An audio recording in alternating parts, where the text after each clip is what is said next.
So in class we've looked at energy transformations, and we've kind of compared and contrasted potential and kinetic energy.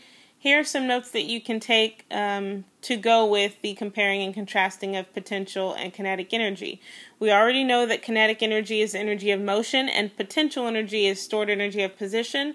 But with this, we're looking specifically at gravitational potential energy, which is stored as a result of vertical position or height, an example being the demolition ball being raised in the air.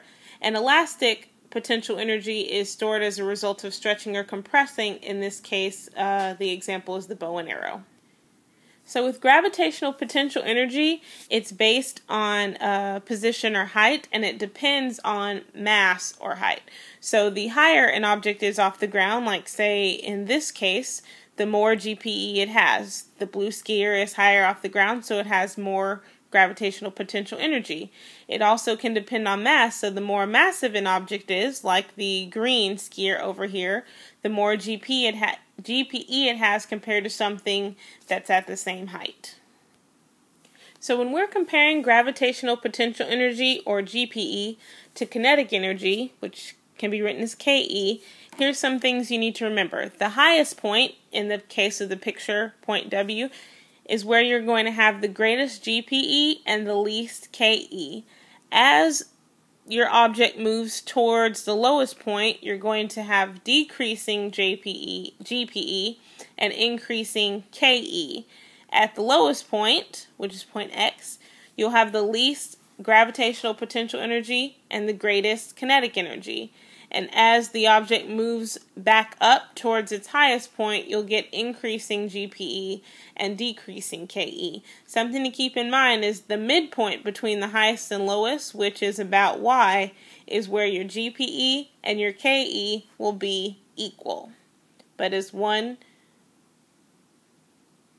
decreases, the other will increase.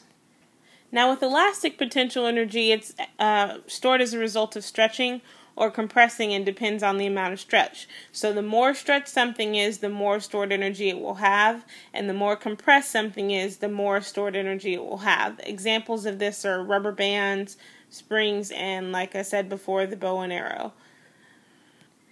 So when we're comparing elastic potential energy with kinetic energy, you need to keep in mind that when you have your maximum stretch or maximum compression, like points A and E, that's where you're going to have your greatest potential energy and your least kinetic energy. A is because it is stretched the furthest possible in this picture, and E is because it is compressed the furthest. As far as the relaxed point, which is sort of in between maximum stretch or maximum compression, that is where you'll have the least elastic potential energy and the greatest kinetic energy, in that case, point C. This might be called equilibrium because it's a point where the spring is not being pulled or pushed. And in between that is points B and D, which you're seeing almost equal kinetic and potential energy. That's because it's between relaxed and moving towards maximum stretch or maximum compression. Here's a graph that represents the relationship between potential and kinetic energy in terms of what we've been looking at. So you should notice that potential energy is up here, kinetic is down here.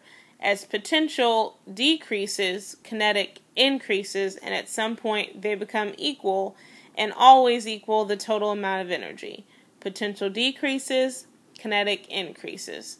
Potential increases, kinetic decreases.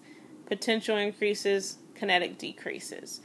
Always equaling the total amount of energy, which is the law of conservation of energy, but they're inversely related, meaning that if one is increasing, the other one is going to be decreasing.